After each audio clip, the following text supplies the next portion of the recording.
कश्मीर के जंगल में रानो चिड़िया अपने 7 बच्चों के साथ एक हरे घास के कमजोर घर में रहती थी। उसके पति को खोए कई महीने बीत चुके थे और अब उसकी एकमात्र चिंता थी भूख और आने वाली बारिश। आज मुझे किसी भी कीमत पर काम ढूंढना होगा। बच्चों, आप लोग घर में रहना। छत जहाँ टपक रही है वहाँ ये पत्ता लगा लेना। माँ, हम बहुत भूखे हैं। कल से हमने कुछ नहीं खाया। मुझे पता है बेटा, ये रखें। मैं बस अभी गई और अभी आई। रानो सेठ कौवे के पास काम मांगने गई, जिसने अपनी दुकान के बाहर जरूरत नहीं का बोर्ड लगा रखा था। सेठ जी, मुझे कुछ काम दे दीजिए। बारिश आ रही है और अगर मेरे पास पैसे नहीं हुए तो मैं घर की मरम्मत नहीं कर पाऊंगी। तुम कौन हो और 7 बच्चे हैं आपके? मैं तुम्हें काम क्यों दूं? आप हमेशा काम छोड़कर बच्चों के पास भागेंगी। जाओ, मैं तुम्हें काम नहीं। रानो निराश होकर वापस आने लगती हैं, लेकिन रानो के लौटने से पहले ही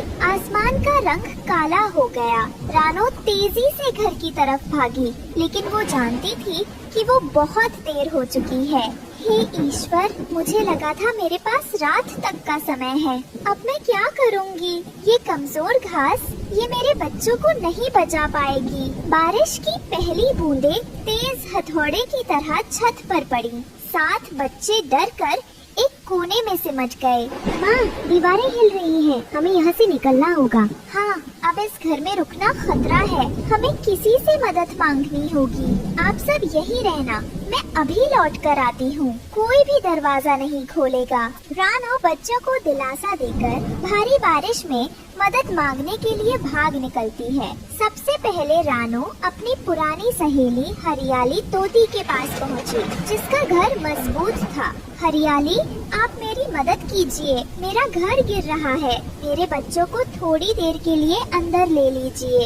ओह रानो, मैं बहुत दुखी हूँ, पर आप मेरी मजबूरी समझिए।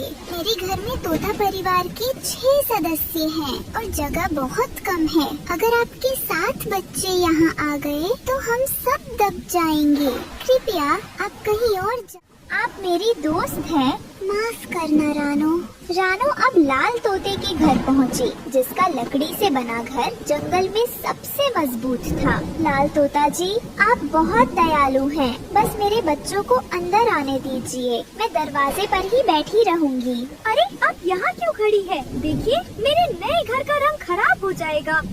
आप गरीब हैं, मैं जानता हूँ, पर आपकी बारिश और गरीबी दोनों मेरे घर के लिए सही नहीं है। आप दूर हट जाइए। लाल तोता खिड़की बंद कर लेता है। रानो को अपमान महसूस होता है। रानो आखिरी उम्मीद लेकर कबूतर और कबूतरी के घर पहुँची। कबूतर जी, कबूतरी जी, मेरा घर ढहने वाला है। मेरे बच्चों को बचाने में मेरी मदद कीजिए।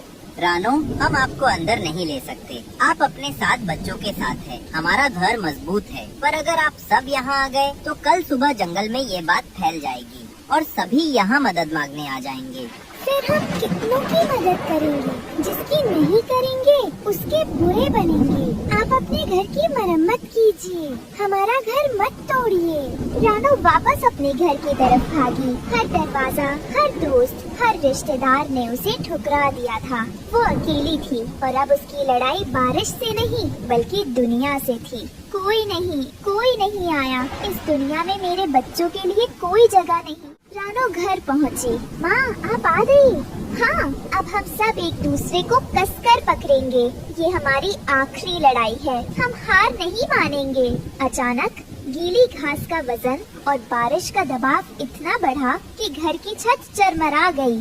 एक जोरदार आवाज होती है। घर पूरी तरह से मलबे में ढह जाता है। माँ, सब ठीक है।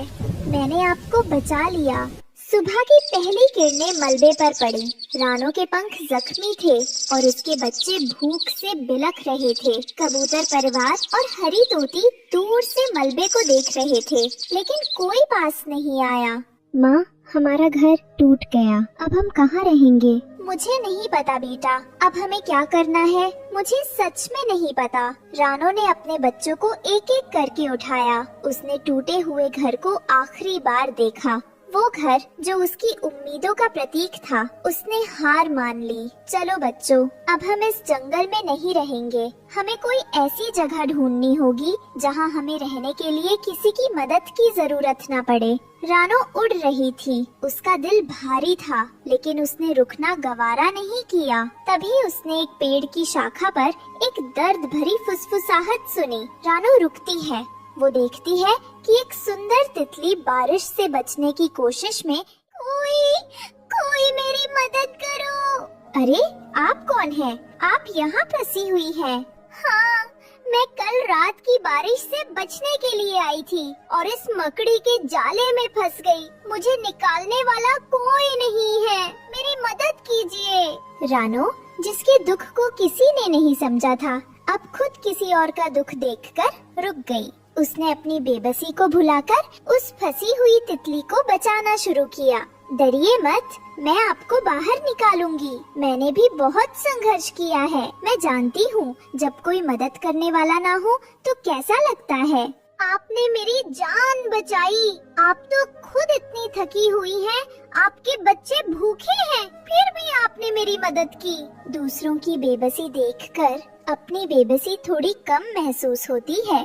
अब आप जा सकती हैं। तितली जाने के बजाय रानो के आगे उड़ने लगी।